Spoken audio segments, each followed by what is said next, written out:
Laking gulat ng bilyonarya nang makita niya ang presong tinulungan dati at ito pala ang makakakuha ng kanyang pagkababae. Pero paano kapag nalaman ng magulang ng babae na ang kanyang kasintahan ay isang ex-convict? Nagkakilala at nagmahalan sila sa kulungan pero ilang beses silang pinaghiwalay ng tadhana.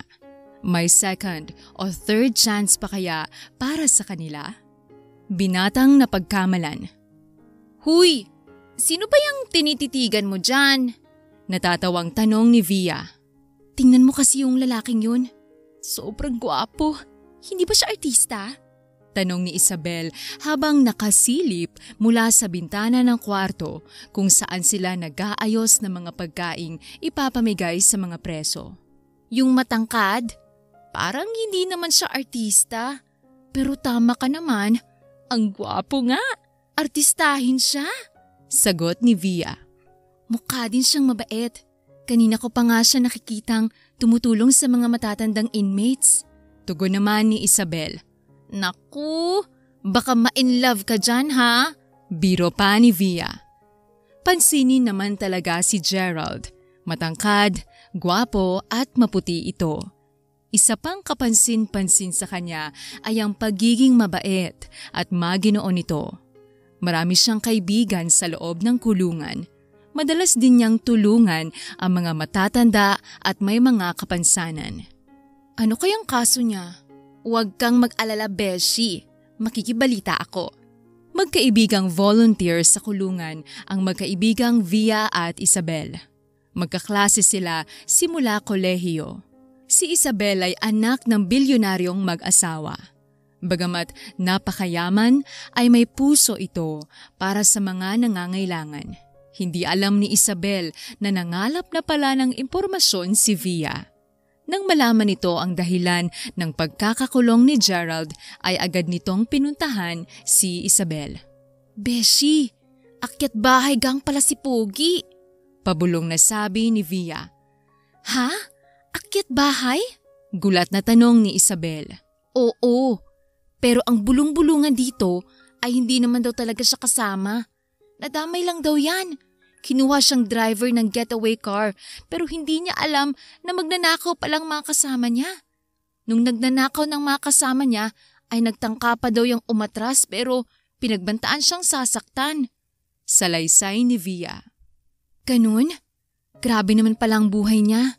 Nakakaawa naman. Nalungkot si Isabel sa nalaman niya, lalo siyang humanga sa binata. Mapait ang pinagdaanan nito pero nakuha pa rin niyang maging mabait. Ang sabi ay pinoproseso na raw ang pagpapawalang sala sa kanya. Sana nga'y makalaya na siya. Nakangiting sabi ni Isabel. Tuwing Lunes at Linggo ay dumadalaw sa kulungan sila Via at Isabel. Dahil nga naiintriga ang magkaibigan sa pagkatao ni Gerald ay gumawa sila ng paraan para mapalapit dito. Isang araw ay nakita nilang kumakain mag-isa si Gerald sa isang mahabang lamesa. Nilapitan nila ito. Hello! Okay lang ba kung sasabay kami sa'yo kumain? Nakangiting tanong ni Via. Pwede naman pero hindi ba kayo natatakot sa akin? Magalang na tanong ni Gerald. Bakit naman kami matatakot sa'yo? Tanong ni Isabel. Sanay na nga kami sa mga tao dito. Ani Via. Ganun ba? Upo kayo. Bakit ngayon lang kayo kakain? Madalas ko kayong makita dito ah. Naganda kasi kami ng mga ipapamigay na toiletries kaya hindi kami nakakain agad. Ikaw, bakit ngayon ka lang kakain? Paliwanag ni Isabel. Sinamahan ko kasi si Tatay Celso. Nirarayuma kasi, hindi siya makalakad. Sagot ni Gerald. Mukhang madami kang kaibigan dito ah. Madami-dami na din. Masayang nagkwentuhan ng tatlo habang kumakain sila. Nangingiti na lamang si Isabel. Napakaamo ng kanyang muka. Mahinahon siyang magsalita. Paanong magiging kriminal ang tulad niya? Sa isip-isip lamang ni Isabel. Sa tuwing nasa kulungan si Isabel ay sabay silang kumakain ni Gerald. Nagkukwentuhan sila at tinutulungan ni Gerald si Isabel sa mga gawain nito. Ilang buwan din silang nagkasama at nabuo ang kanilang pagkakaibigan. Alam mo, ngayon lang ako nakakilala ng babaeng tulad mo. Madamdaming sabi ni Gerald nang minsan sila lamang dalawa ang kumakain sa lamesa. Tulad ko? Anong ibig mong sabihin? Ang bait mo kasi. Pakiramdam ko'y matagal na kitang kakilala. Palagay ang loob ko sa'yo. Isa pa'y napakabuti ng puso mo. Bihira ang mga taong nag-iisip ng kapakanan ng mga taong tulad namin. Pero ikaw, heto, at sinasayang mong oras mo sa amin. Hindi naman nasasayang ang oras ko. Nakikita ko na malaking ipinagbago ng mga taong natutulungan namin dito. Masaya rin kami na merong tulad mo dito. Wala yun? Ano ka ba? Kung hindi lang ako nakakulong dito, siguro'y niligawan na kita. Pilyong sabi ni Gerald. Bakit naman hindi mo ako pwedeng ligawan ngayon na nakakulong ka? Ano ba namang buhay ang may bibigay ko sa'yo kung nandito ako sa loob? Gerald, mahal kita. Wala akong pakialam kung nandito ka man. Seryosong sabi ni Isabel. Nasasabi mo lang yan sa ngayon. Pero kapag gusto mo nang magkaanak o magkaroon ng sarili mong pamilya, ay baka mabagong pananaw mo. Marami namang lalaki dito na may pamilya sa labas, hindi ba? Oo, pero hindi mo deserve ang ganong buhay, Isabel. Deserve mo yung makasamang mahal mo. Deserve mong alagaan at ipagtanggol. Gustuin ko mang gawin ang mga yan para sa'yo'y hindi naman posible. Malungkot na salaysay ni Gerald. Pero hindi ba't sabi nila'y malaking posibilidad na makalaya ka na? Tanong ni Isabel. Posibilidad pa lang yun. Maniniwala lamang ako kapag nangyari na. Tetestigo daw ang isa sa mga kasama ko na hindi ako sangkot sa pagnanakaw na yun. Pero hanggat hindi pa nangyayari, ay hindi pa ako makapaniwala. Paano kung magbagong isip niya? Hihintayin kong paglaya mo, Gerald. Sigurado ka? Oo naman. Mahal din kita, Isabel. Mas porsigido akong makalaya ngayon dahil sa'yo. Nasanay na rin kasi ako dito. Madami na akong naging kaibigan dito. Dito na ako nakakita ng pamilya kaya't parang ayos na lang din sa akin kung hindi ako makalaya. Pero dahil sa'yo, Isabel, ay naghahangad akong magkaroon ng normal na buhay. Gusto kong makalaya para makasama kita. Madamdaming sabi ni Gerald. Hinawakan ni Isabel ang kamay ni Gerald.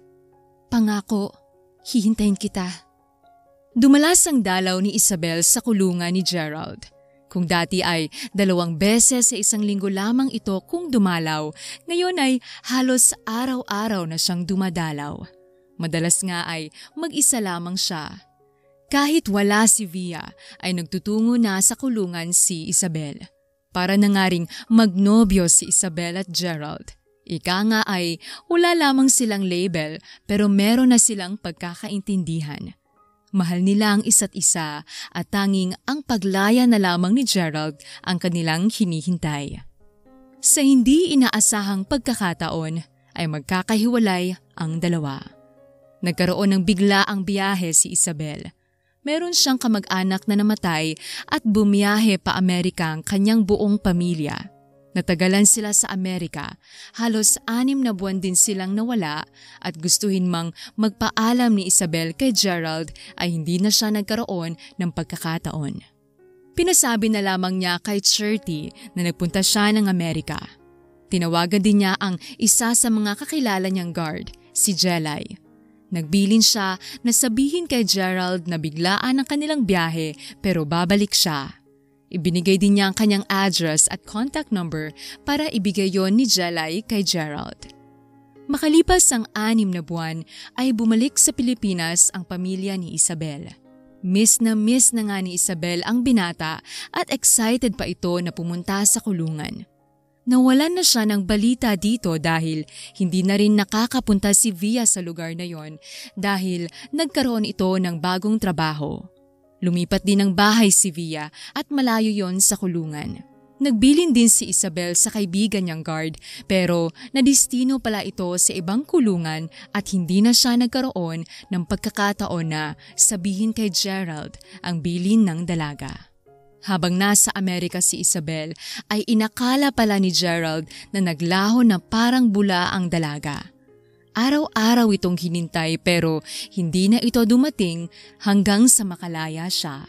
Masama ang loob ni Gerald sa pag-aakalang iniwan at kinalimutan siya ni Isabel. Araw ng linggo noon at niyaya ni Isabel si Via na samahan siya sa kulungan. Laking gulat nila nang wala na pala doon ang binata. Tatay Celso, hindi ko ata nakikita si Gerald dito. Kabadong tanong ni Isabel. Si Gerald, matagal na siyang wala dito. Umamin ang isa sa mga kasama niyang manloob ng bahay. Sinabi nito na hindi naman daw talaga sangkot si Gerald at nagtangka pa nga raw ito na umatras pero pinagbanta ang papatayin kapag hindi sila tinakas. Pinawalang sala siya at nakalaya na siya. Kwento pa ng matanda. Nakalaya na siya? Gulat na tanong ng dalaga. Oo, ilang buwan na rin ang nakakaraan. Ani Tatay Celso. Alam niyo ho ba kung saan siya nakatira o kung may cellphone number siya? Naku, wala akong alam. Subukan mong magtanong sa mga guards. Sinubukan din naman ni Isabel na magtanong sa pamunuan ng kulungan pero hindi raw sila nagbibigay ng mga personal na impormasyon ng mga inmates. Malungkot na umuwi ang magkaibigan. Uy, Beshi, okay ka lang ba? Nag-aalalang tanong ni Via. Ayos lang ako pero malungkot. Inaasahan kong magkikita pa kami ni Gerald. Ani Isabel. Ano bang sabi ng mga guards? Tanong ni Via. Hindi daw sila nagbibigay ng mga personal na impormasyon ng mga inmates. Sayang naman. Wala ba siyang nabanggit sa'yo na detalye tulad ng tirahan niya o phone number? Wala eh. Social media. Hinanap ko na rin siya sa social media pero wala siya dun. Sayang naman. Muling tugon ni Via. Akala ko nga'y may patutunguhan ng aming pagkakaibigan. Nahulog na ang loob ko sa kanya. Napakabuti ng kanyang puso. Masaya siyang kausap. Palagay ang loob ko sa kanya. Isa pa'y ano? Sinabi niya sa akin na mahal na daw niya ako. Liligawan nga daw niya ako. Madami siyang naging plano para sa amin kapag nakalabas na siya dito. Sinabi niya yun sa'yo? Magnobyo na ba kayo? Hindi naman pero masasabi kong may pagkakaintindihan na kami. May pagkakaintindihan na pala kayo. Bakit hindi man lang siya nagpaiwan ng mensahe para sa'yo nung nakalaya siya? Siguro dahil nawala ako ng matagal. Baka akala niya'y ako ang unang nawala. Baka nga. Hindi bale na nga. Ang importante ay nakalaya na siya. Masaya ako para sa kanya. Siguro naman ay hahanapin ka niya. Sana nga, Via. Mahal ko na si Gerald. Lumipas ang mga panahon. Tumigil na sa pag-volunteer si Via at Isabel. Natakot na ang dalaga na mapalapit muli sa mga tao doon at sa bandang huli ay masasaktang muli. Nung una ay umasa pa si Isabel na hahanapin siya ni Gerald pero bigo siya. Dumaan ang mga buwan at sumuko na rin siya sa paghahanap at paghihintay na hanapin siya ni Gerald. Itinuon na lamang niya ang kanyang pansin sa kanilang mga negosyo. Dahil tumatanda na ang kanyang mga magulang ay si Isabel na ang namahala sa malalaki nilang negosyo tulad ng restaurant, accounting firm at real estate. Sa kasamaang palad, nagkaroon ng tangka sa buhay ni Isabel. Muntik na siyang makidnap ng isang beses na ginabi siya sa opisina. Pinilit ng mga magulang ni Isabel na magkaroon siya ng bodyguard. Tutol man si Isabel ay wala naman siyang nagawa. Pinagbigyan na lamang niya ang kanyang mga magulang. Araw ng Lunes, madaming trabahong naghihintay kay Isabel pero tamad na tamad siyang kumilos. Nasa biyahe siya nang tumawag ang kanyang mama at ipinaalala na nasa opisina na ang kinuha nilang bodyguard. Napasimangot na lamang si Isabel. Hindi niya gustong ideya na may laging nakabuntot sa kanyang bodyguard. Matamlay siya nang dumating sa opisina. Nakaupo siya sa harap ng kanyang lamesa nang pumasok ang kanyang sekretarya, si Mimi. Ma'am, andito na pong bagong bodyguard nyo. Paghintayin mo na lang dyan sa labas. I think I'll stay in the office the whole day. Hindi ko siya kailangan. Malamig na sabi ni Isabel. Pwede ko po ba siyang papasukin para makilala niyo na din po siya? Magalang na tanong ni Mimi. Okay, fine. Bilisan mo lang at naghahanda ako para sa isang meeting. Iritang sabi ni Isabel. Nakatitig sa kanyang laptop si Isabel at narinig lamang niyang bumukas ang pinto pero hindi niya nilingon ang lalaking nakatayo sa kanyang harapan. Nagulat na lamang siya nang magsalita ito. Isabel, ikaw ba yan? Tanong ng binata. Nang tumingin si Isabel sa kanyang kaharap ay laking gulat niya nang makita si Gerald. Gerald? Anong ginagawa mo dito? Gulat na tanong ni Isabel. Kinuha nila akong bodyguard daw ng mga bilyonaryo. Ikaw ang bago kong bodyguard? Ikaw ang anak ng bilyonaryo? Oo, ako nga. Pero sinabi mo sa akin na mahirap ka lamang at ulila ka. Bakit ka nagsinungaling? Sumbat ni Gerald. Dahil nabanggit mo sa akin na galit ka sa mayayaman. Ayoko sanang iwasan mo ko kaya nagpanggap akong mahirap. Pagtatapat ni Isabel. Nagsinungaling ka para magustuhan kita? It's not as bad as it sounds. Aaminin ko rin naman pero… Pero ano? Pero hindi ka na nagparamdam man lang sa akin. Pinaasa mo lamang ako na meron kang pagtingin sa akin. Hindi ako nagpaasa. Nawala ka, Isabel. Kinailangan naming pumunta ng Amerika dahil namatay ang kamag-anak namin. Bumalik ako pero wala ka na. Naghintay naman ako pero napawalang sala na ako. Hindi ko alam kung saan ka hahanapin o kung gusto mo bang hanapin kita. Nagbilin ako sa guard at kay Via. Hindi naman kita maaaring tawagan kaya't pinasabi ko na lamang sa kanila. Walang nasabi sa akin si Via. Hindi ko na rin siya nakita simula nung nawala ka. Yung guard naman ay inilipat sa probinsya. Hindi ko na rin siya nakita. Bakas ang lungkot sa mukha ni Gerald. Bigla na lamang naiyak si Isabel. Nagbilin ako sa kanila. Ipinabigay ko pa nga ang aking address at contact number. Hindi kita maaaring tawagan kaya't ipinabigay ko ang aking numero. Araw-araw kong hinintay ang tawag mo, Gerald. Puno ng hinagpis na sabi ni Isabel. Araw-araw din kitang hinintay, Isabel. Gusto kong ipaglaban ng pagmamahal ko sa iyo pero nang hindi na talaga kita nakita, ay inisip ko na lamang na baka mas mapapabuti ka sa ibang tao. Baka may mas karapat-dapat sa iyo kaysa sa akin. Malungkot na sabi ni Gerald. Pareho silang tumahimik. Marahil ay pareho lamang silang biktima ng sitwasyon nila. Nagulat pa sila nang pumasok si Mimi, ang sekretarya ni Isabel. Ma'am, may emergency daw ho si Mr. Nakamoto. Pero kailangan mo na daw po mapirmahan ng kontrata. Pumunta na lang daw ho kayo sa kanyang hotel. Hihintayin ka daw po niya bago ang kanyang flight pabalik ng Japan. Family emergency daw po pero gusto po muna niyang maisaradong deal niyo. Wika ni Mimi. O sige, pupuntahan ko na siya ngayon. Sasamahan ko na po kayo, ma'am. Ani Mimi. Huwag na, Mimi. Darating ang iba nating kliyente mamaya. Kailangan mo silang asikasuhin habang wala pa ako. Sige po, ma'am. Ingat po kayo. Dali-daling isinuot ni Isabel ang kanyang coat at hinablot ang kanyang bag. Naglakad siya ng mabilis papunta sa parking lot ng kumpanya kung saan naghihintay ang kanyang driver. Napansin niyang sumusunod sa kanya si Gerald. Bakit mo ko sinusundan? Galit na tanong ni Isabel. Trabaho kong sundan kayo. Seryosong sabi ni Gerald. Pwes, ako nang nagsasabi. Hindi kita kailangan. You're fired. Gigil na gigil si Isabel.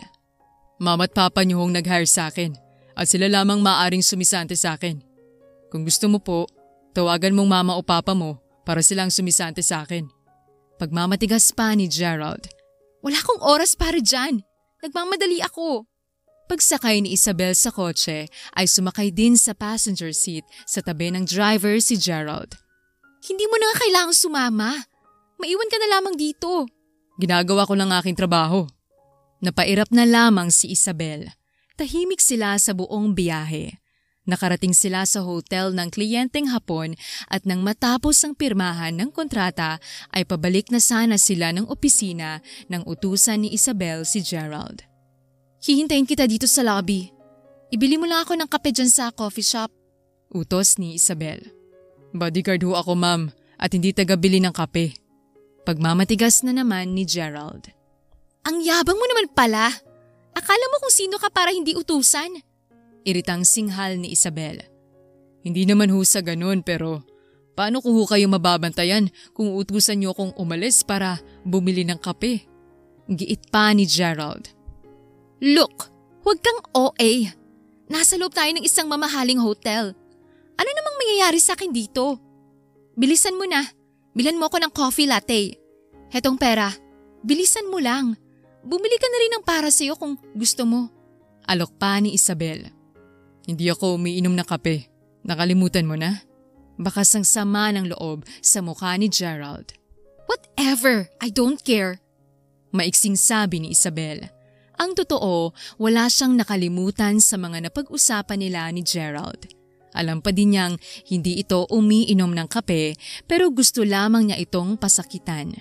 Nang makalayo na si Gerald ay agad tumakbo papunta sa parking lot si Isabel. Nagpabili lamang siya ng kape para mapaalis ang binata. Gusto lang talaga niya itong iwanan. Masama ang loob niya kay Gerald dahil pakiramdam niya ay pinaasa lamang siya nito. Hindi niya kayang makita ito araw-araw. Nang makasakay na sa kotse ay agad inutusan ni Isabel ang kanyang driver na magmaneho pabalik sa kanilang opisina. Habang nasa biyahe sila ay napansin ng driver na may sumusunod sa kanilang kotse. Ma'am, sa tingin ko po'y sinusundan tayo ng puting kotse sa likod. Kabadong sabi ng driver. Ha? Baka naman nagkataon lang. Baka pupunta lang ang driver niyan sa malapit sa ating opisina. Nakaramdam na rin ng kaba si Isabel. Naisip ko rin ho yan kaya sinubukan kong umiba ng daan. Pero sumusunod pa rin sila kaya po sigurado kong sinusundan nila tayo. Paliwanag pa ng matandang driver. Tatawagan ko sila papa. Kabadong sabi ni Isabel. Sa kasamaang palad ay wala ang cellphone ni Isabel sa kanyang bag. Naiwan ko ata yung phone ko sa lobby ng hotel. Gamitin mo na lang cellphone mo, Manong Larry. Ma'am, wala po akong load. What? Wala kang load? Alam mong kailangan mo yan. Tinanghali po kasi ako ng gising. Nakalimutan kong magpa-load bago ko kayo sunduin. Paano na tayo niyan? Halos maiyak na sa takot si Isabel. Bibilisan ko na lang huwang pagmamaneho pabalik sa opisina. Doon ka dumaan sa mga matataong lugar. Yes, ma'am. Maya-maya pa ay may humarang na van sa harap ng kotse ni Isabel. Bumaba ang isang lalaki at pilit na binubuksan ang pinto ni Isabel. Humahagulgol na sa takot si Isabel. Nagulat na lamang siya nang biglang kumaripas ng takbo ang lalaki. Sumakay ito sa kanilang van at nagmamadaling umalis. Halos mapatalon siya sa kinauupuan nang kumatok sa bintana si Gerald. May hawak itong baril at siya pala ang dahilan kung bakit biglang umalis ang mga lalaking nagtangkang magbukas ng pinto ni Isabel. Pagbukas ng pinto ay umakap ng mahigpit si Isabel kay Gerald. Nanginginig sa takot ang dalaga at hindi nito mapigil ang pag-iyak. Inuuwi muna ni Gerald si Isabel sa kanyang kondo. Ipinakansel niya ang lahat ng meeting ni Isabel ng araw na yun. Iyak ng iyak si Isabel at nang mahimasmasan na ito ay nag-usap sila ng maayos. Kamustang pakiramdam mo? Mahinahong tanong ni Gerald. Maayos naman ako. Mabuti naman kung ganun. Salamat pala sa pagsigip mo sa akin kanina. Kung hindi ka dumating ay maaring may masama nang nangyari sa akin. Bakit kasi iniwan mo ko sa hotel? Inis na tanong ni Gerald. Nanumbalik ang pagkainis niya nang iwan siya ng dalaga. Sorry ayoko na sanang magkaroon ng koneksyon sa'yo. Nasaktan ako nang mawala ka at hindi mo ako hinanap. Natakot lang ako na kung magkakaroon tayo ng koneksyon, ay baka masaktan lang akong muli. Pagtatapat ni Isabel sa tunay niyang nararamdaman. Hinanap kita, Isabel, pero limitado lamang ang kaya kong gawin. Kalimutan na natin ang nangyari. wala na rin naman tayong magagawa. Pero sana Isabel, pabayaan mo kong protektahan ka. May dahilan kung bakit ako kinuhang bodyguard ng iyong mga magulang. Hindi na sinisante ni Isabel si Gerald. Pumayag na siyang ito ang maging bodyguard niya. Naging maayos naman ang kanilang pagsasama. Tuwing aalis ng opisina o ng kanyang bahay ay isinasama niya si Gerald. Dahil lagi silang magkasama ay muli silang naging malapit sa isa't isa. Isang araw na may dinner meeting si Isabel ay nagkataon naman may sakit ang driver ni Isabel. Aalis ba tayo? Tanong ni Gerald. Oo, may meeting ako sa Makati pero tumawag si Manong. Hindi raw niya ako maipagmamaneho dahil mataas ang lagnat niya. Ako na lamang sigurong magmamaneho. Ako na lang ang magmamaneho. Tara. Kaswal na tanong ni Gerald habang kakaibang tuwa naman ang nararamdaman ni Isabel. Nang makarating sila sa kotse, ayakmang ipagbubukas pa ni Gerald ng pinto sa likod na passenger seat si Isabel pero nagulat siya nang binuksan ni Isabel ang passenger seat sa tabi ng driver at saka sumakay. Yun ang unang pagkakataon na magkakasolo silang dalawa kaya naman nagkakailangan pa sila nung una. Pero nang maipit sila sa traffic ay nagsimula na rin silang magkwentuhan at magtawanan. Naging komportable na rin silang pareho. Napakabigat ng trapiko ng araw na yon. Meron daw kasing nasira ang truck at meron ding mga sasakyan na nagbanggaan. Hindi makontak ni Isabel ang kliyente na kamiting niya. Nang dumating sila sa restaurant ay nakasalubong nila ang kliyente na pauwi na. I'm so sorry, Mrs. Villafuerte. Traffic was really bad. May banggaan at manasiraan na truck kaya naman nahuli kami ng dating. Hiyang-hiya si Isabel sa kanilang kliyente. Walang problema, Isabel. Naiintindihan naman namin pero may dinner kami kasama ng fiancé at ng aming mga anak. Mag-reschedule na lang tayo next week, if that's okay. Lahad naman ni Mrs. Villafuerte. Wala pong problema. Umalis na ang matanda at naiwan na lamang na nakatayo mag-isa si Isabel. Maya-maya pa ay dumating na si Gerald. Oh, bakit andito ka sa labas? Nasaan ang kamiting mo? Tanong ni Gerald habang palingalinga pa ito. Umalis na eh. Super late kasi natin at may iba na silang lakad. Mag-reschedule na lang daw kami next week. Saad pa ni Isabel. So paano?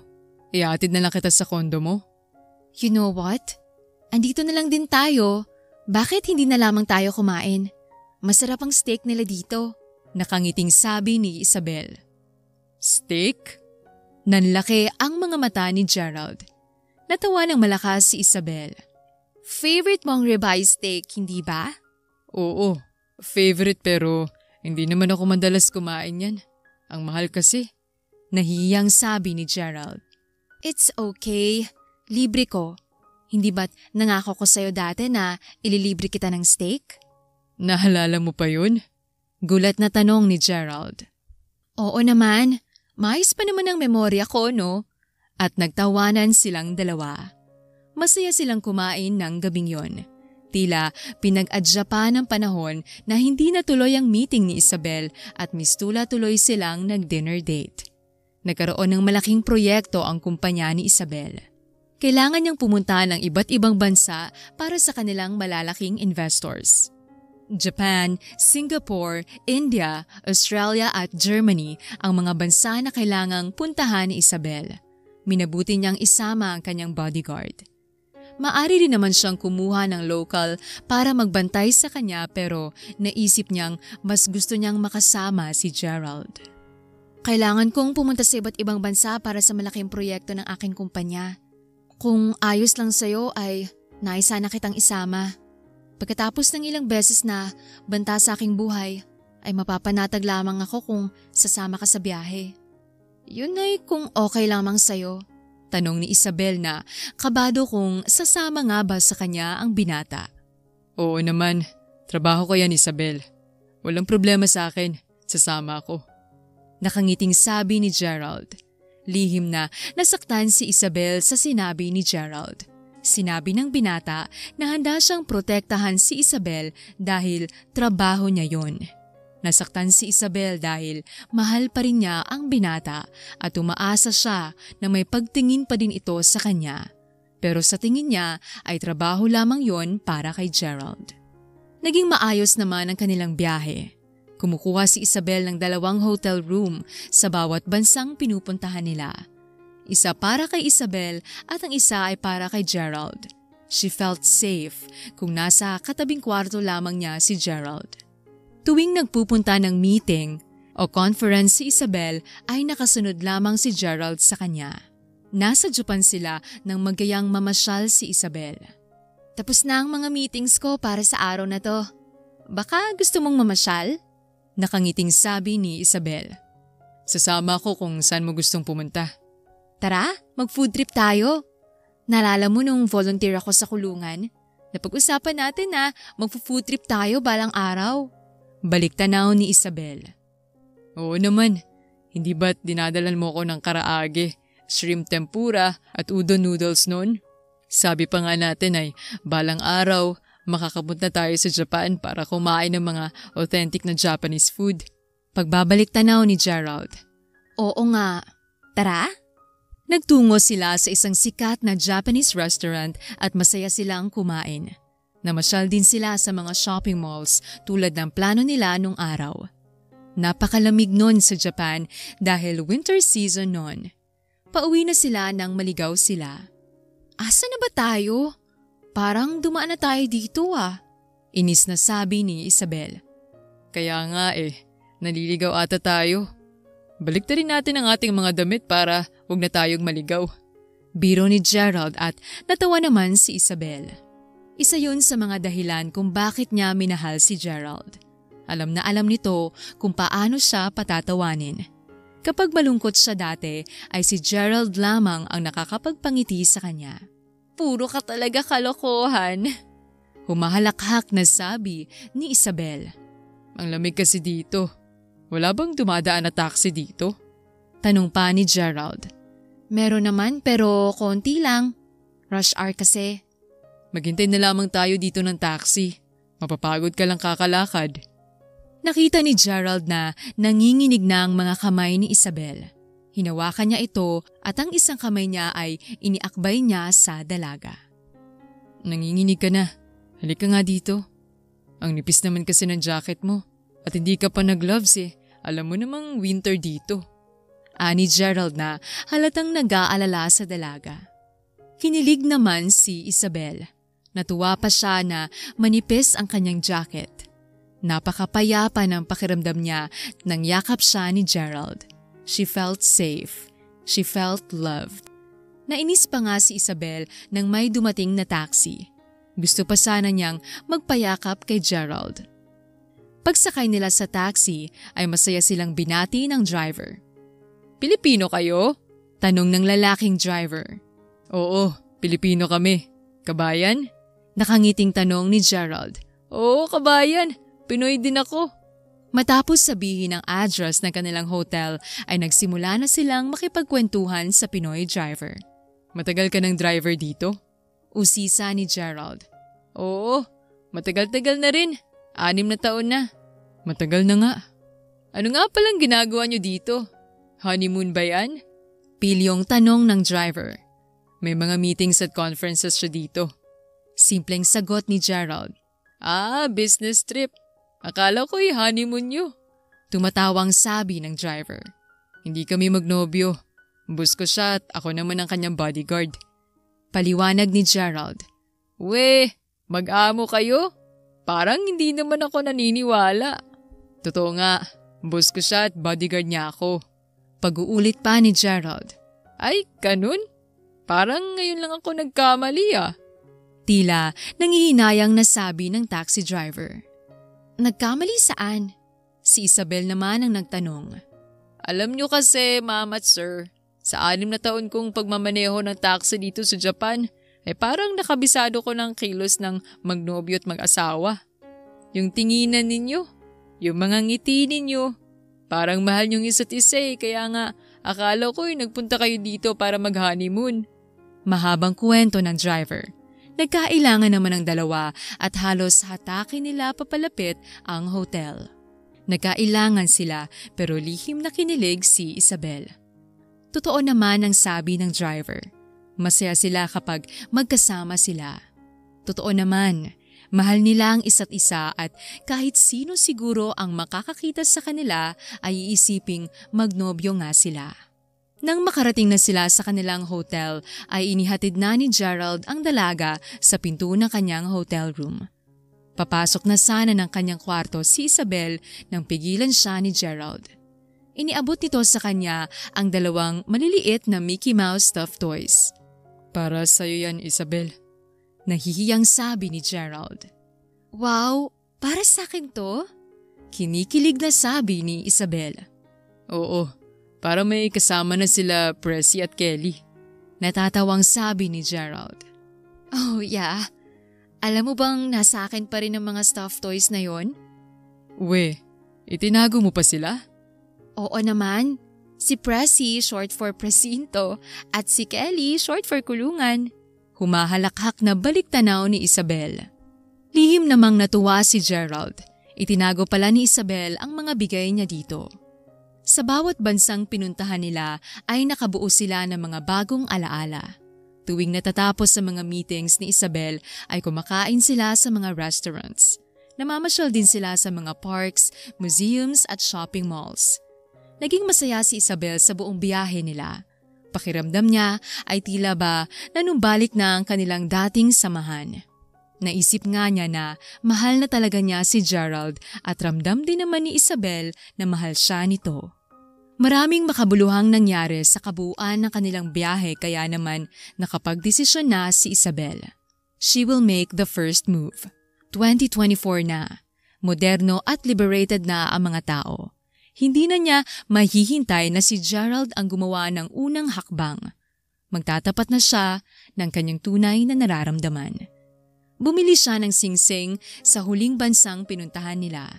Pinlano ni Isabel na kapag nakarating na sila ng Pilipinas ay yayayain niya si Gerald sa paborito nilang restaurant at dun siya magtatapat.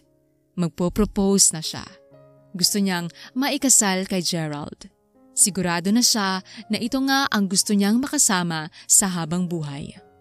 Kabado si Isabel sa buong biyahe pauwi ng Pilipinas. Excited siya sa kanyang plano.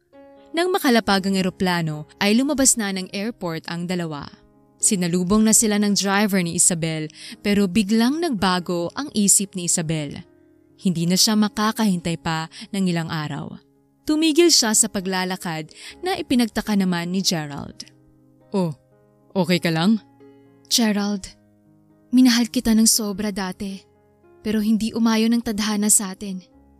Ngayong nagkita tayong muli, ay hindi na ako papayag na magkalayo pa tayong muli. Emosyonal na lahad ni Isabel. Anong ibig mong sabihin? Naguguluhang tanong ni Gerald. Mahal kita at alam kong mahal mo rin ako. Dumukot si Isabel ng maliit na kahon at inilabas nito ang isang singsing at inilahad niya ang kanyang kamay. Hinihintay niyang isuot sa kanya ni Gerald ang singsing. Will you marry me? Tanong ni Isabel. Isabel, baka nabibigla ka lang. Hindi pa nga tayo magnobyo eh. Bakit gusto mong makasal sa akin? Naguguluhang tanong ni Gerald. Pero matagal na tayo nagmamahalan, hindi ba? Kahit nung nasa kulungan ka pa mahal mo na ako. Ang sabi mo pa nga hinihintay mo lamang na makalaya ka pa. Ito na yun, Gerald. Second chance na natin to. Hindi lahat ay nabibigyan ng ganitong pagkakataon. Madamdaming sabi ni Isabel. Hindi birong pagpapakasal at marami pa tayong hindi alam sa isa't isa. Pagdadahilan ni Gerald na ipinagtaka naman ng dalaga. Anong ibig mong sabihin? Hindi na nakasagot pa si Gerald. Laking gulat ng dalaga nang may dumating na babae. Tumatakbo ito palapit kay Gerald at bigla itong yumakap sa binata. Gulat na gulat si Isabel pero nanatili siyang nakatayo at nakatingin sa dalawa. Dahan-dahan niyang ibinulsa ang maliit na kahon ng singsing. Matapos ang kanilang pagyayakap ay bumitaw na rin ang babae at humarap ito kay Isabel. Hi, ako si Jessica. You must be Isabel? Nakangiting sabi ng dalaga. Inilahad pa nito ang kanyang kamay. Hello, ako nga si Isabel. Nakipagkamay naman siya kay Jessica. Kamusta ang biyahe niyo? By the way, pupunta kami sa isang coffee shop para mag-catch up. Baka gusto mong sumama? Ayapa ng dalaga. Naku, wag na. Pagtanggi ni Isabel. Sumama ka na. Gusto ko rin namang makilalang mga kaibigan at boss ng aking nobyo. Nakangiting sabi ni Jessica. Maganda ang babae pero namumutla ito. Malambing din ito at panayang dikit kay Gerald. Nobyo? Gulat na tanong ni Isabel. Para siyang binuhusan ng malamig na tubig sa kanyang narinig. Oo, nobyo ko si Gerald. Hindi ba niya nabanggit? Puno ng pagdududa naman ang boses ni Jessica. Profesional lang naman kami ni Ma'am Isabel kaya't hindi ko na nabanggit sa kanyang tungkol sa atin. Paliwanag naman ni Gerald. Ah, ganun ba? So paano? Sasama ka ba? Muling tanong ni Jessica pero hindi na sumama si Isabel. Pagod ako. Matagal-tagal din kaming nawala sa Pilipinas. Gusto kong magpahinga at madami rin akong trabaho na kailangan gawin. Pagdadahilan pa ni Isabel pero ang totoo ay hindi niya kayang makita na may nakayakap na babae kay Gerald. Parang may sumuntok sa bibig niya nang marinig na magnobyo pala sila. Ihahatid na kita sa kondo mo. Alok pa ni Gerald. Wag na. Maiksing sabi ni Isabel sabay dampot ng kanyang mga bags. Honey, magko-coffee shop tayo, hindi ba? Ang tagal mo ngang nawala tapos mababawasan pang oras natin. Sumimangot si Jessica. Trabaho kong siguraduhin na ligtas si Ma'am. Giit pa ni Gerald. It's okay.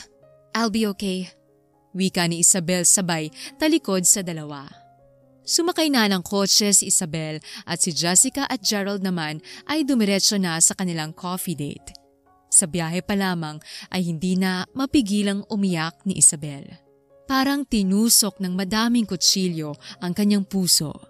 Pinaghandaan niya ang pagtatapat ng kanyang pagmamahal kay Gerald. Hindi siya makapaniwala sa nangyari. Ang daming tanong ang tumatakbo sa kanyang isip. Bakit hindi man lang niya nabanggit sa akin na may nobya pala siya? Napakasaya namin sa aming mga biyahe. Ano yun? Pinaasa lamang niya ako? Pinaasa na naman niya ako? Naging napakalapit namin sa isa't isa. Ano yun? Pinaniwala lamang niya ako?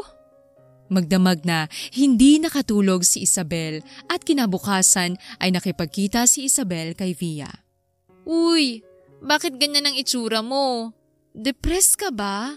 Tanong pa ni Via pagdating nito sa paborito nilang restaurant. Huwag mo na nga akong asarin, okay? Masamang-masama ang loob ko. Bulalas ni Isabel. Ano ba kasing nangyari? Usisa ni Via. May nobya pala si Gerald, Via. Ha? Hindi ba't parang nagkakamabutihan na kayo nung nasa ibang bansa kayo? At saka, bago pa man kayo umalis ng Pilipinas, ay parang nanumbalik ng dati niyong samahan. Saksi ako dyan. Sumama din ang loob ni Via. Naawa siya sa kanyang kaibigan. Exactly my point. Buong akala ko ay nagiging maayos na kami. Naging malapit kaming muli nang maging bodyguard ko siya. Pero nung nagbiyahe kami para sa mga conferences ko, ay naramdaman ko na mahal pa niya ako. Alam mo, nagpropose ako sa kanya. Nagpropose ka? Hindi ba't lalaki lamang ang nagpo-propose? Gulat na gulat si Via. May mga bansa na ngayon kung saan babae nang nagpro-propose. 2024 na, Via. Walang masama kung ako ang mauna. Pero sana pala'y hindi na lamang ako nag-propose. Napahiya ako ng sobra dahil may nobya pala siya. Napakawalang hiya naman ng lalaking yun. Nagsimula nang umiyak si Isabel. Pero bakit hindi man lamang niya nabanggit ang tungkol sa nobya niya? Ilang buwan na siyang nagtatrabaho sa iyo bilang bodyguard, di ba? Baka intensyon talaga niyang paasahin ka. Ani Via. Yan nga rin ang ipinagtataka ko. Eto pa, Beshi. Nung nakipag-usap sa akin ng nobya niya, ay bigla niya akong tinawag na ma'am. Never naman niya akong tinawag na ma'am. Dagdag pa ni Isabel. Alam kaya ng nobya niya ang tungkol sa inyong dalawa? Yan ang hindi ko alam, Via. Pero mukhang selos ang nobya niya. Matagal na raw ba silang magnobya? Hindi ko alam. Bakit? Iniisip ko lang kung nobya na niya ang babaeng yun nung nasa kulungan pa siya. Baka hindi pa. Wala namang nababanggit ang mga gwardya doon. Minsan nga'y sinabi pa nila na wala naman daw dumadalaw na kaibigan o kamag-anak kay Gerald. Baka naman naging nobya lang niya yun nung nakalaya na siya. Kamo ay hinahanap ka niya, hindi ba? Posibleng naging nobya niyang babaeng yun nung hindi ka na niya makita. Hay, it doesn't matter. May nobya na siya at ayoko namang makasira ng relasyon nila. Sususuko ka na lamang? Hindi mo ba ipaglalaban ng pagmamahal mo? Ang totoong tanong dyan, Via, ay kung may dapat nga ba akong ipaglaban. Baka naman umaasa lang ako. Baka pinapaasa ko lang ang sarili ko. Dapat ko na sigurong tanggapin na tapos na ang lahat sa amin. Nanlalatang sabi ni Isabel. Ang pangit naman kasi ng timing. Sabay pa kaming nawala nung guard. Sorry talaga Isabel ah. Baka ibang naging kapalaran niyo kung nasabi ko kay Gerald ang mga bilin mo. Nahihiyang sabi ni Via. Hindi niyo naman kasalanan yun. Sana ginawan ko ng paraan na makapagpaalam sa kanya ng personal. Pero baka naman, hindi talaga kami para sa isa't isa kaya hindi umaayon sa amin ang mga pangyayari. Huwag kang mawalan ng pag-asa, Isabel. Nang mag-isa na lamang si Isabel ay hindi na niya maiwasang maiyak muli. Umasa siya. Pero pinaasa nga ba niya ang kanyang sarili o pinaasa siya ni Gerald? Mahal pa kaya siya ni Gerald? Dumating nga ang araw ng Lunes. Magkikita na naman sila ni Gerald. Hindi maisip ni Isabel kung paano niya haharapin ang binata. Gusto niya itong sumbatan at tunungin pero ayaw niyang magmukhang tanga sa harap nito. Tama na ang kahihiyan nang mag-propose siya dito sa airport. Paano kung wala naman talaga itong pagtingin sa kanya? Maagang dumating sa opisina si Isabel. Nagsimula na siyang magtrabaho at maya-maya nga ay pumasok na sa kanyang opisina si Gerald. Good morning. Bati nito. Good morning din.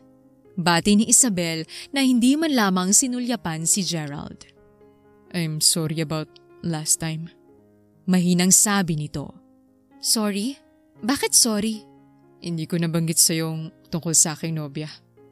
Wala namang problema kung may nobya ka. Basta't nagagawa mo naman ng maayos ang trabaho mo. So, ayos lang sa'yo na may nobya ako? Muling nagtanong si Gerald na tila ba may hinanakit pa ito. Oo naman. Bakit naman hindi? Wala naman. Lalabas na ako sa lobby. Ipatawag mo na lamang ako kapag aalis ka. Hindi na sumagot pa si Isabel. Tumango lamang siya. Nagulat si Isabel nang bumalik si Gerald. Isabel, tungkol sa proposal mo. Let's not talk about it. Kalimutan na lang natin na nangyari yun. Sabi ni Isabel.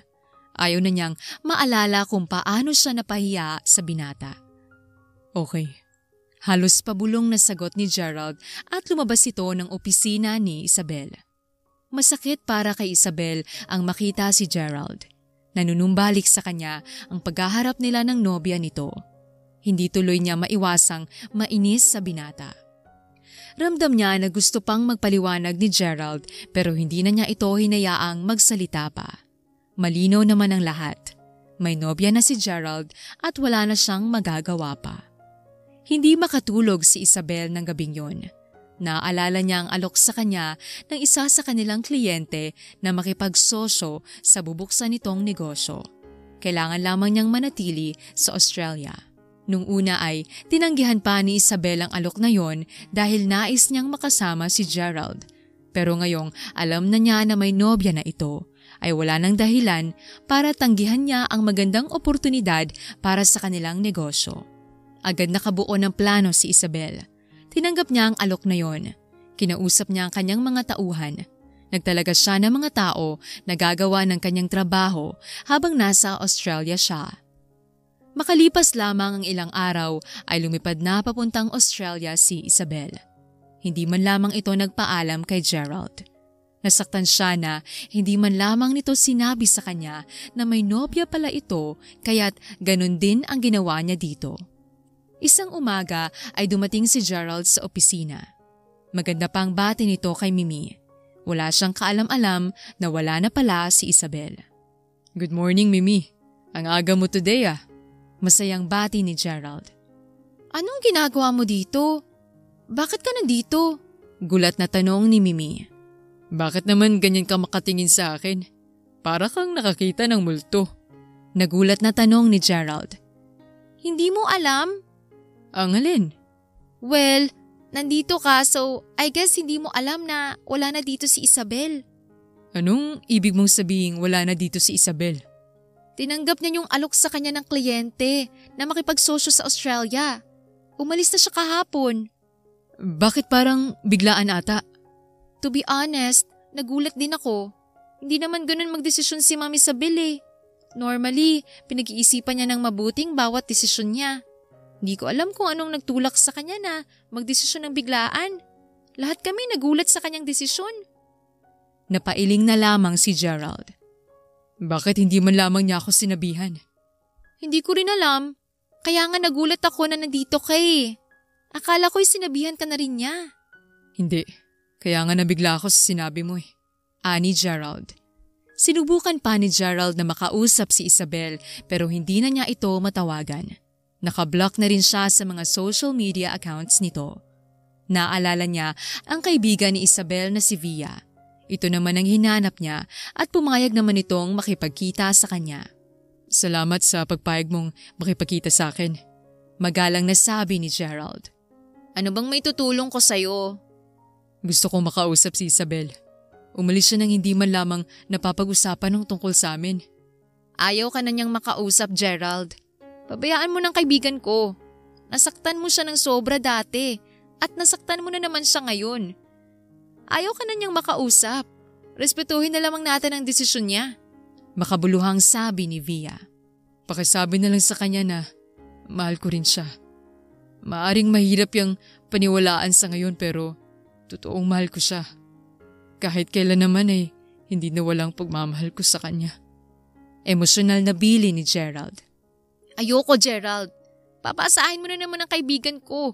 Tama na, please. Puno ng hinanakit ang boses ni Via.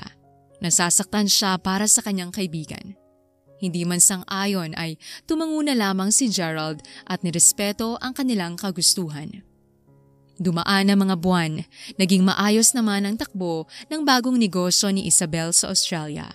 Sa Australia na rin nakilala ni Isabel ang kanyang fiancé, si James. Nung una ay umiiwas pa sa mga lalaki si Isabel. Pagkatapos ng nangyari sa kanila ni Gerald ay ayaw na sana niyang ma-inlove pang muli pero mabait, sweet at cute si James at nabihag nito ang puso ng dalaga. Dumaan ang mga panahon at nakabuo na sila ng mga plano nila. Nagpropose si James at tinanggap naman ito ni Isabel. Masaya at masagana ang buhay nila sa Australia pero lingid sa kaalaman ng lahat ay walang araw na hindi niya naisip si Gerald. Malalim ang pagmamahal niya dito at kahit pilitin pa niya ang kanyang sarili ay hindi niya magawang kalimutan si Gerald. Ang totoo ay wala na nga siyang balak na bumalik ng Pilipinas pero makalipas ang 5 taon ay nagkasakit ang kanyang ina at hiningi nito na umuwi siya ng Pilipinas para magkita sila. Hindi na ito makabiyahe papunta ng Australia kaya't pinagbigyan ito ni Isabel. Wala nang naging balita si Isabel kay Gerald. Hindi niya nalaman na ikinasal pala si Gerald kay Jessica at nagkaroon sila ng isang anak. Nagkaroon na kanya-kanyang buhay si Gerald at Isabel pero ang totoo ay mahal pa rin nila ang isa't isa. Pareho na lamang silang sumuko. Pareho nilang hindi ipinaglaban ang kanilang pagmamahalan. Ang matalik na kaibigan ni Isabel ang sumundo sa kanya sa airport. Via! Namiss kita! Pasigaw na sabi ni Isabel sabay yakap ng mahigpit kay Via. Namiss din kita, Beshi. Ang ganda-ganda mo naman. Lalo kang sumexy. Bulalas ni Via. Naku, nambola ka pa. Huwag kang mag-alala at marami akong pasalubong para sa'yo. Nakangiting sabi ni Isabel. Talaga? Yay! Dumiretso sila sa bahay ni Via. Madaling araw kasi nang dumating si Isabel sa Pilipinas at ayaw niyang magising ang kanyang mama. Masaya silang nagkukwentuhan sa veranda ng bahay ni Via. Dito pala siya makakabalita ng tungkol kay Gerald. Via, makikigamit nga ako ng CR mo? Oo ba? Pasok ka lang dyan tapos kumaliwa ka sa dulo. Nagtungo na nga sa banyo si Isabel at nang pagbalik niya ay nagulat siya nang makita ang isang picture frame. Meron yung larawan ni Via kasama ang mga kaibigan niya pero halos maibagsak niya ang frame nang makita niya ang isang pamilyar na lalaki. Dali-dali niyang inilapag ang frame at lumabas sa veranda para kumprontahin ang kanyang kaibigan. Bakit may larawan ka kasama si Gerald? Tanong ni Isabel na nakapamewang pa. Malakas ang tibok ng kanyang puso. Natatakot siya sa maaring isagot ni Via. Ano ba? Huwag ka na ngang magsinungaling. Kilala kita kapag nagtatangka ka pang magsinungaling. Banta ni Isabel. Hindi naman ako magsisinungaling. Ikaw mismong nagsabi na ayaw mong makabalita ng kahit ano tungkol kay Gerald, hindi ba? Binantaan mo pa ako na kapag nagkwento ako ng tungkol kay Gerald ay hindi mo na ako kakausapin. Paalala pa ni Via. So ano na nga? Bakit kayo may larawan? Nung umalis ka, ay agad akong pinuntahan ni Gerald. Hinahanap ka niya sa akin. Pinapasabi niyang mahal ka niya pero ang sabi ko naman ay ayaw mo nang makabalita ng kahit ano tungkol sa kanya. Makalipas ng ilang buwan, ikinasal sila ng asawa niya, si Jessica. Siya yung babaeng nakilala mo sa airport. Nagkaroon sila ng anak at kinuha nila akong ninang. May nobyo ka na nun kaya inisip kong okay lang siguro sa'yo yun. Kabadong pag-amin ni Via. Wait pinasabi niyang mahal niya ako tapos nagpakasal siya? Ano yun? Lokohan? Gigil na sabi ni Isabel na halatang apektado pa rin kay Gerald. May sakit pala kasi yung babae na yun. Patay na patay si Jessica kay Gerald. Kaya naman, nung nalaman ng pamilya na may taning ng buhay niya, ay pinakiusapan nila si Gerald na pakasalan siya. Total ay hindi naman na daw magtatagal ang buhay nito. Yun ang dahilan kung bakit inilihim ni Gerald na may nobya siya. Paglalahad ni Via. Nasaan na yung Jessica? Namatay siya, ilang buwan matapos niyang ipanganak ang kanilang anak. Malungkot na sabi ni Via. Kawawa naman yung bata. Napailing na lamang si Isabel. So, single na ngayon si Gerald? Ako naman yung hindi single. Bakas ang panghihinayang sa boses ni Isabel. Huy, halak ka. Ha? Bakit? Hindi mo mahal si James. O kaya ay hindi ka masaya sa kanya. Malditang sabi ni Via. What? Fiancé ko si James. Mahal ko siya. At masaya ako sa kanya. Kaya nga papakasalan ko siya. Okay ka lang ba? Bakit mo ba yan tinatanong? Iritang tanong ni Isabel. Nanghihinayang ka kasi. Kung talagang masaya ka at mahal mo siya, ay hindi ka manghihinayang na single si Gerald. Pangaasar pa ni Via. Hindi naman ako nanghihinayang. Nabanggit ko lang. Ani Isabel sabay irap sa kaibigan. Whatever, Isabel. Teka, nasaan na nga pala yung fiancé mo? May tinapos lang na mga trabaho si James pagkatapos ay susunod na siya rito. Ay, ano ba yun? Hindi pa kayo nagsabay? Iyaan mo na nga. Teka nga pala, birthday mo next week Biglang binago ni Isabel ang kanilang topic. Oo nga, sakto nga ang dating mo. Pumunta ka sa birthday celebration ko Paglalambing ni Via. Siyempre naman, ako pa ba? Hindi ata ako pwedeng mawala sa karawan ng best beshi ko. Sure ka? Oo naman. Bakit? May problema ba? Iritang tanong ni Isabel. Kasi dadating si Gerald at ang anak niya.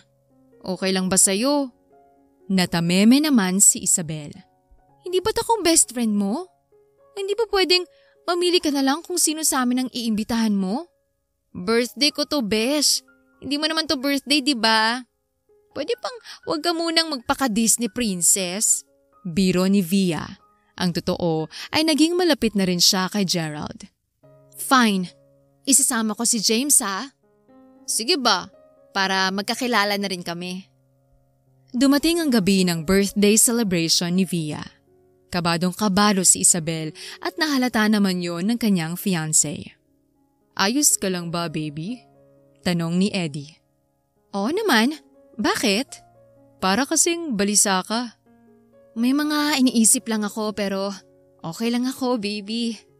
Nang dumating na sila sa bahay ni Via ay isang cute na batang babae ang sumalubong sa kanila. Sino ka po? Kaibigan ka po ba ng ninang Via ko? Inosenteng tanong ng bata. Oo, ako si Isabel. Mag-best friend kami. Maingat si Isabel.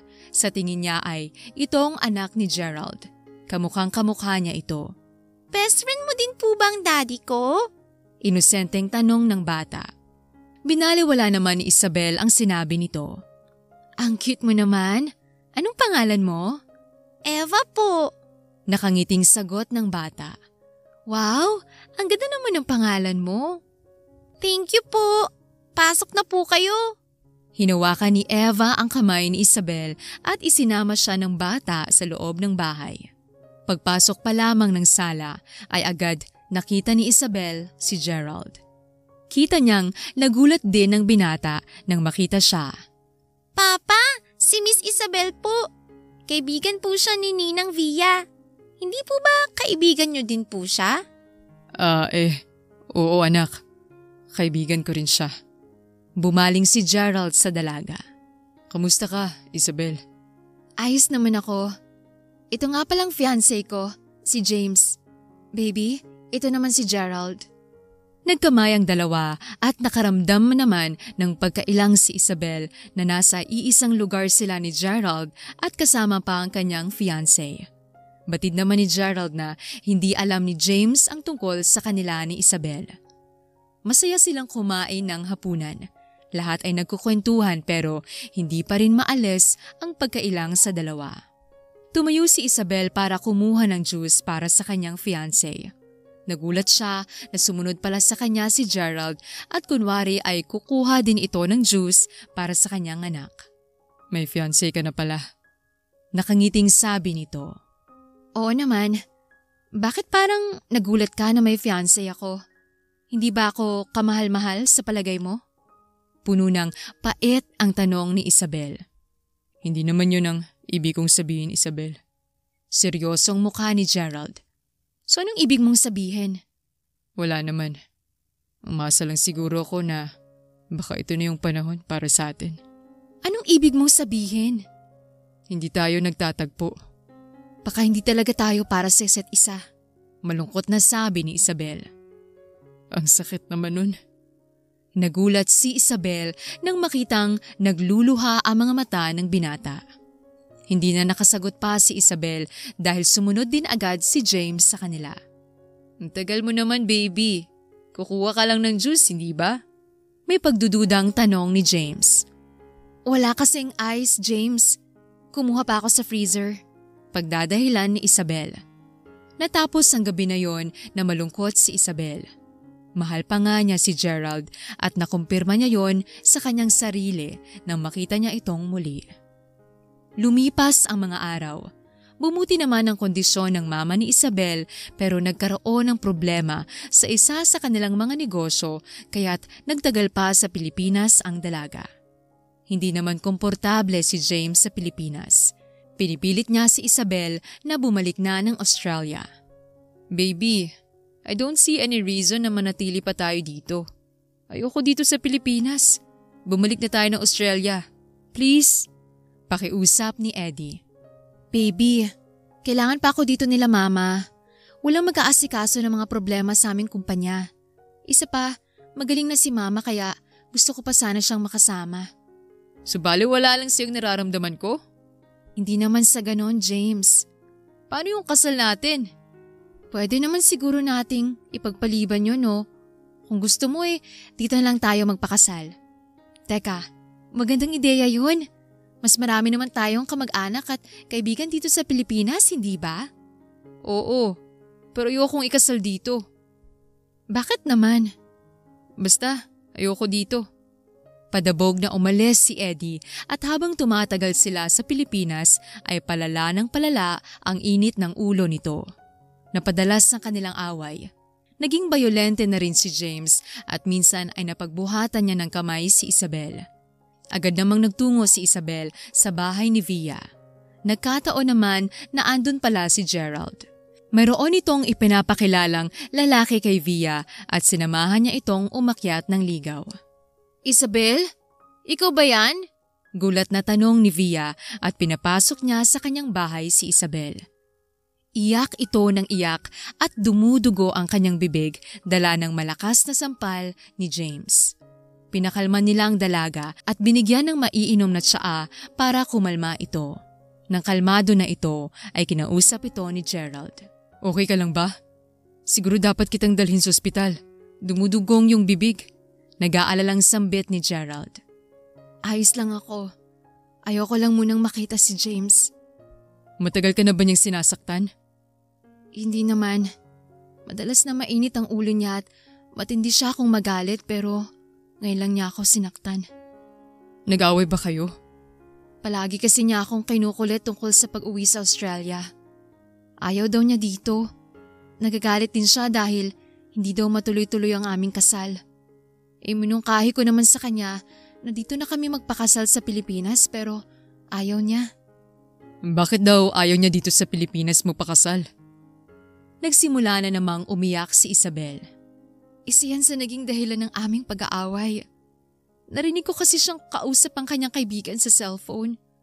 Narinig ko na kaya ayaw pala niyang magpakasal sa Pilipinas ay dahil walang divorce dito. Ibig sabihin ay hindi naman pala niya ako nakikitang makasama habang buhay. Napakawalang yan ng lalaking yan. Kahit ano pang pinag-awayan niyo, ay wala siyang karapatan na saktan ka. Magpa-medico legal ka para maihabla natin siya. Ayoko. Kilala ang pamilya namin. Ayokong pagpiestahan kami ng press. Makikipaghiwalay na lamang ako sa kanya. Basta ayoko nang makitang pagmumukha niya. Hindi pa man natatapos ang kanilang pag-uusap ay dumating si James sa bahay ni Via. Sumisigaw ito sa labas ng gate. Isabel! Alam kong nandyan ka! Kausapin mo ako! Si James yun. Huwag ka mag-alala. Hindi kita pababayaan. Hindi ako papayag na makalapit pa siya sa'yo. Lumabas ng gate si Gerald at hinarap niya si James. Ang kapal naman ng mukha mong pumunta pa dito. Maswerte kang hindi ka na ihahabla ni Isabel. Umalis ka na bago pa ako tumawag ng pulis. Huwag kang makialam dito. Usapang magnobyo to. Hindi mo na siya nobya. Nakikipaghiwalay na siya sa'yo. Hindi totoo yan. Nagulat sila nang biglang magsalita si Isabel. Totoong sinasabi niya. Nakikipaghiwalay na ako sa'yo. Hinubad ni Isabel ang kanyang engagement ring at ibinato yon kay James. Tapos na ang lahat sa atin. Umalis ka na at wag ka nang magpapakita sa akin. Pagkasabi niyon ay pumasok na ng bahay si Isabel. Wala namang nagawa si James kung hindi umalis na rin. Nabalitaan na lamang nila na bumalik na ito ng Australia. Napadalas naman ang pagkikita ni Isabel at Gerald. Sinuportahan ng binata ang recovery ni Isabel. Naging malapit din si Eva sa dalaga. Hindi nagtagal ay nagkabalikan si Isabel at Gerald. Akalain mong nangyayari pa palang third chance, no? Akala ko hanggang second chance lang eh. Biro pa ni Gerald habang nakayakap kay Isabel. Buti nga nagkaroon pa tayo ng third chance. Hindi tayo sinukuan ng tadhana. Nakangiting sabi ni Isabel. Kaya nga, hindi na natin dapat pangsayangin. Biglang lumapit si Eva. Niyakap niya si Isabel at inabot nito sa kanyang ama ang isang maliit na kahon. Gusto mo po bang maging mama ko? Hindi ko mapapalitan ng iyong mama. Pero mamahalin kita na parang tunay na anak ko, Eva. Lumuhod si Gerald at inilabas ang singsing. Ako na ang magpropose Isabel. Mahal kita simula noon hanggang ngayon. Hindi ako makakapayag na magkahiwalay pa tayo. Will you marry me? Madamdaming tanong ni Gerald. Oo, Gerald. Pakakasalan kita. Gusto ko kayong alagaan at mahalin ni Eva. Nagyakap silang tatlo. Napakasaya ni Isabel. Sa wakas ay ikakasal na siya sa taong totoong nagmamahal sa kanya. Masaya din si Eva dahil makukumpleto na ang kanyang pamilya. Inasikaso agad nila ang kasal. Ilang buwan lamang matapos ang kanilang kasal ay nagdalang tao na si Isabel.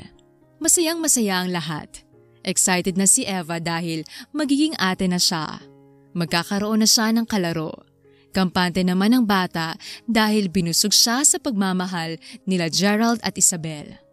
Ang mama at papa naman ni Isabel ay masaya din dahil sa wakas ay magkakaroon na sila ng apo. Nag-iisang anak lamang nila si Isabel kaya't sa kanya lamang sila makakaasa ng apo.